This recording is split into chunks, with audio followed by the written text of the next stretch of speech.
Hello and welcome to theGunLocker. Now, for those of you that have seen my previous review, you'll know that I've been approached by a few manufacturers lately, and I'm very excited and pleased to say that one of those manufacturers is Vector Optics. They reached out to me a few weeks back, basically asking me whether I'd like to review their optics and their other products, because they don't just have one range, they have several brands within their umbrella.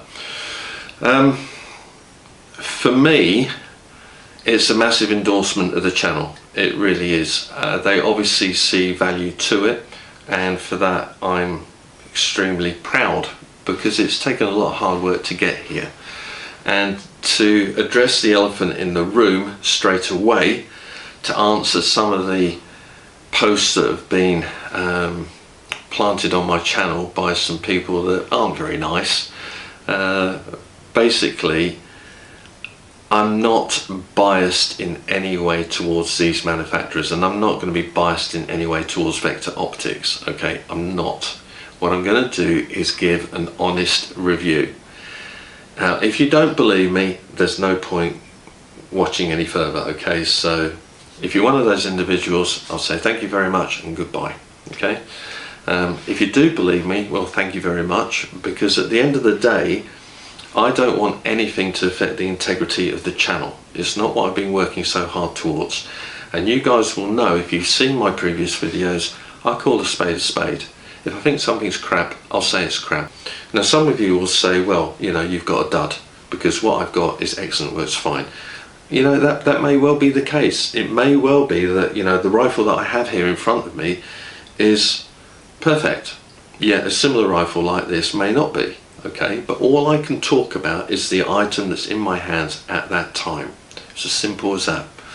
With regards to optics and accessories, and this is not going to be to do with rifles or firearms or anything like that, but purely optics and accessories, if I think they make the grade, I will add them to my store. Okay, again, on previous videos you will have seen in the titles, I do have a store that runs alongside the channel. It's called www.thegunlocker.store. Very easy, and on that you will see products that, in my mind, I think are worth the money. Okay, and just to explain how that store works, basically I don't handle any of the products, so if you order any of those products on that store, they will come to you direct from the manufacturer. Okay, it cuts out the middleman, it cuts out any chance of being handled, or you know that it's not going to be an ex-demo or anything like that. It's just going to come straight to you from the manufacturer, and it will come to you with a manufacturer's warranty, which is a contract between you and them. Okay, not with me. So should anything happen with that product, you can then return it to the manufacturer, and they have a brilliant customer service that will, you know, sort you out should the need arise. So all of that to one side, and I'm going to tell you now, having handled this optic for a couple of 3 weeks, I've had to play around with it. I've kind of run it through its paces a little bit. I like it, you know, I do, and I think it meets the grade. So I've actually put this and their range on my store as a result. Now, as I, you know, get to use more and more of their products, if I feel that they're not up to standard, then I can easily remove those products as well. And if you guys have got any bad reviews, please let me know, because then I can share that amongst everybody else as well. So what is it that I've actually got here in front of me? Well, this is the Veyron. So it's, how can I say it? It's their classic optic, not the budget range, not the very low range, because that falls into a different brand, and it's not the highest premium range, because that'll be something like the Continental. For me, it's what I call a high-end budget optic, and by that, you know, you're paying more than £150 for it. This is actually retailing at about £180, £181 thereabouts. So yeah, high-end budget scope. It's not the many hundreds of pounds, and it's certainly not in the thousands. It's the Veyron 3 to 12 by 44 IR SFP compact rifle scope. The IR stands for illuminated reticle, and the SFP, for those of you that don't know, stands for second focal plane. And there's a difference between second focal and first focal plane. The main difference is that with a first focal plane optic, basically as you increase the magnification, the reticle will increase in size alongside the magnification, and as you decrease it, it will decrease in size. I prefer second focal planes. I like my reticle to be fixed and to be as fine as possible, and that way I know that at distance it's not going to cover the impact, so I know exactly where that projectile has landed. Whereas if you've got a reticle that increases in size, then at distance it will cover a larger area, and so you may not be able to see the impact. I don't like that. It's just something that, you know, at the end of the day I cut my teeth basically on firearms shooting out a long way, and I put money into scopes that had very, very fine reticles, and that was important for me, and it stayed with me. Let me quickly talk to you about the features within the Veyron range. So the scopes are going to come with a 30mm tube. Now what that does is basically allows for more adjustment in elevation and windage, because there's more room, because there's basically more room for the mechanics within the body of the scope. The lenses themselves are fully coated, and that enhances clarity, brightness and sharpness. Now you'll see me looking down, it's because I've got my notepad here and I don't want to get this information incorrect. I want to be, you know, I want to give you a true picture, so excuse me if I'm going backwards and forwards, you know, and it may not be very concise, but at least all the topics are going to get covered. So with regards to the turrets on this scope, they're lockable. What that means is that in order to adjust them, you need to lift the turret up or away from the body, and then you can adjust the elevation up or down, and with each adjustment you can hear a defined click. It's not sloppy in any way. You can, I've got to say, it's precise, and that's exactly what you want. You don't want to be able to move that turret a bit and then hear a click, and then move some more and hear a click. It does what you'd expect it to do, and then when it's in its desired elevation, you simply pop that turret back down again and it's locked. It won't move, and that's the same for the windage side as well. On the front of the scope you'll see a honeycomb shade. Now I've not used one of these shades before. I tend to use tubular sunshades, but I've heard good things about them, and I will find out. Generally speaking, when I tend to shoot, you know, on my range, I've got the sun coming at me, so let's see whether it performs or not. I'll let you know. You also get, with the Veyron range, a pair of flip-up caps. Very, very handy. I like these, and what I will be doing is fitting this one to the front of this, but the back one I'm going to keep off, and the reason for that is that for the time being at least, I'm going to be fitting my ScopeMate S18 camera on the back of this optic so that you can see what I see with regards to the reticle and with regards to adjustment, magnification and parallax. What else can I tell you? Water resistance. Well, this is rated to IPX4. What that basically means is that it's resistant to water splashes and rain. Do not immerse this in water because it is not waterproof, okay? And with regards to fogging up, well, the scope has been purged with nitrogen, so that gives you a resistance towards fogging up of lenses, and also the formation of mildew and mold within the scope. As I say, it's not waterproof, so you will get moisture in there at some point. The nitrogen is going to prevent that mold and mildew from growing. It has a side focus parallax wheel, okay, and that goes from 10 yards to infinity, very smooth. And also on that turret you have your 6-gear illumination wheel as well, with an on-off switch between each level of illumination, and that's really, really handy because it means that you don't have to go through the whole 6 power options before you have to switch it off again. It's on, off, on, off, on, off. You know what I mean.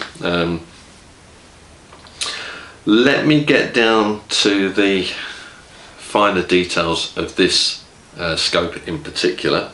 So like I say, it's the 3 to 12 times. It's got a 44mm objective lens, second focal plane, and the eye relief is 85 to 90mm. So you've got a fair amount of distance there. Obviously, if you're a shorter individual, you're going to basically push the scope further forward because of your reach, and if you're a taller guy, longer arms, you kind of bring that a little bit closer because you're going to need to kind of, you'll find a fit anyway, you'll find a fit to suit you, but with 85 to 90mm there's plenty of room there. The linear field of view out at 100 yards is between 35.1 to 8.7 feet. You'll note that the bigger number is first, and that relates to the lower magnification, so that relates to 2 times. Out at 12 times you'll only see 8.7 feet, and the metric equivalent to that is 11.7 to 2.9 meters at 100 meters. The angular field of view is 6.7 to 1.7 degrees, and the reticle itself is what they call an MPR V10 etched glass reticle, and it's the center dot that's illuminated. Now this reticle is basically a Christmas tree style reticle, and I'm going to pop an image of that up now so you'll get to see it, but also you'll get to see it in the footage after I've gone through the tech specs. The click value on the turrets for adjustment is 1/10 of a mil.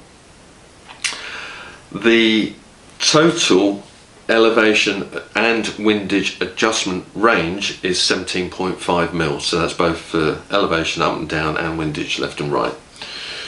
And the diopter compensations, so at the back of the optic here you can adjust the focus on the reticle itself so that that image is nice and clear.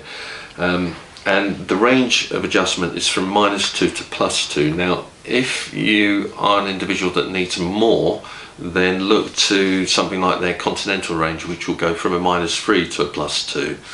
But for most people this is perfectly adequate. I mean, it certainly works for me. I tend to shoot without glasses because I'm using an optics. There's no point putting another lens in front of my eyes, and there's plenty of adjustment here anyway. I can get that reticle crystal clear. The illumination is fed by a little penny battery or a button battery. It's a CR2032 battery. How long that will last, I have no idea until I start using it, and then obviously, guys, as I know, I'll let you know. And the whole unit, so the optic itself, has been rated for shock resistance to 750 G. Now if I'm not mistaken, that will basically take you up to .338 caliber centerfire rifles. Okay, Vector Optics have basically designed this for lightweight firearms, for PCPs, for Springers, and for gas ram recoil air rifles. And you know, for what I want, it seems to be doing the job very, very well. The housing, so basically the body of the optic is made from 6061-T6 aluminium alloy, and that's the alloy that they use throughout the whole of their range of scopes. Obviously it's finished in matte black. The length of the scope is 243mm or 9.6 inches, and it weighs in at 530 grams or 18.7 ounces. So it's compact, it's lightweight, and it's nice because you've got such a small optic the balance as a unit, you know, in its entirety is just perfect. It keeps it nice and close to the body. I like that. It just is. It's a nice bit of kit. It really is. What else do you get within the package? Well, obviously you have the box. It's nicely kind of protected when it arrives to you. You will receive a pair of 30mm 1.2 inch high mounts. Now, I've not used these. I've got my own mounts because I prefer them with regards to the ease of taking them on and off. This is more of a, once you've got it, you fix it in place and that's it, you're happy with it. You have a key that will help you to adjust the turrets. You have a manual, which isn't a lot, but it, you know, it says enough. It's simple as that. You have a lens cloth, and you also have, most importantly, a 5-year limited manufacturer's warranty.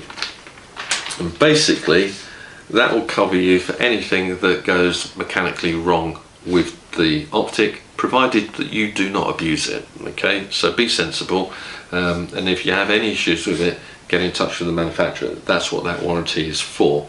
And in all honesty, for a high-end budget scope, a 5-year warranty says a lot, because you're lucky if you get 12 months on most scopes nowadays. Right guys, that's basically the tech specs done. What I'm going to do now is show you footage of what you'll see through the scope, how it adjusts, the illumination, XYZ. Okay, so this is the magnification test. Basically what I'm doing is just looking at the building in the far distance. Now that building is 2,400 meters away, or 1.5 miles.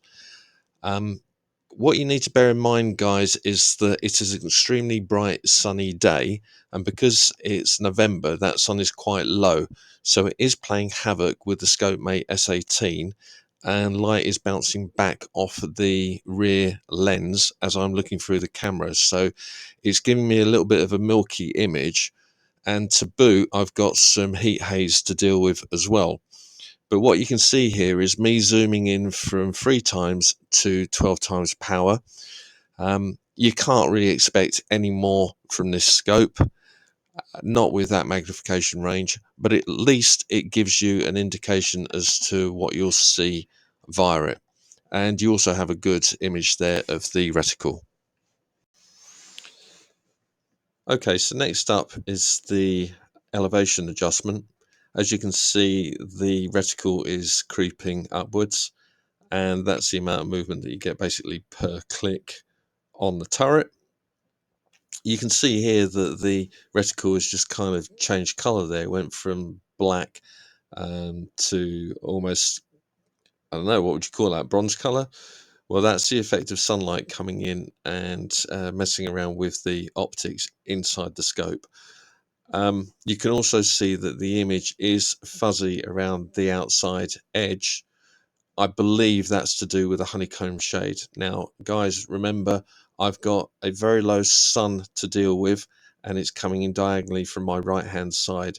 So it's playing havoc with the ScopeMate S18, and it's also playing havoc with the scope. I personally prefer the tubular type of sunshade as opposed to the honeycomb. But, you know, in fairness, it is doing the job. You can see the image there. You can see the target. And would you be able to put the crosshairs on the target? Yes, you can. Okay, so as you can see now, I'm on with adjusting the windage. Pigeon just flew by there. Clicking to the right, as you can see. And then we'll start going over to the left. And we'll go from right all the way to left and then bring it back again. What I didn't do, and this is a failing on my part, is actually reset the scope for both elevation and for windage so that the exact midpoints on both, that's where I should have started the, I don't know, I guess the adjustment test. So you'd get a full indication, but you can see there how much travel there is from right to left and then left to right, and then we're heading back in towards the center of the target. So finally we have the illumination test. Now the image is grainy because I put the scope about 3 foot away from a wall in a darkened part of the house. You can see the center reticle, the dot, is illuminating. I think that was power number 3. This is now number 4. Power level number 5. And then finally power level number 6. In normal daylight conditions, 1 to 3 aren't very visible. 4, 5 and 6 is where it comes into its own. Hope you've enjoyed the video, and yeah, I'm going to finish on that note. Just wanted to say again, thank you very much for your support, and as always guys, if you're out there and you're shooting, look after yourself, look after the people that are around you, and be safe. Okay, so guys, thank you very much, and for now, bye bye.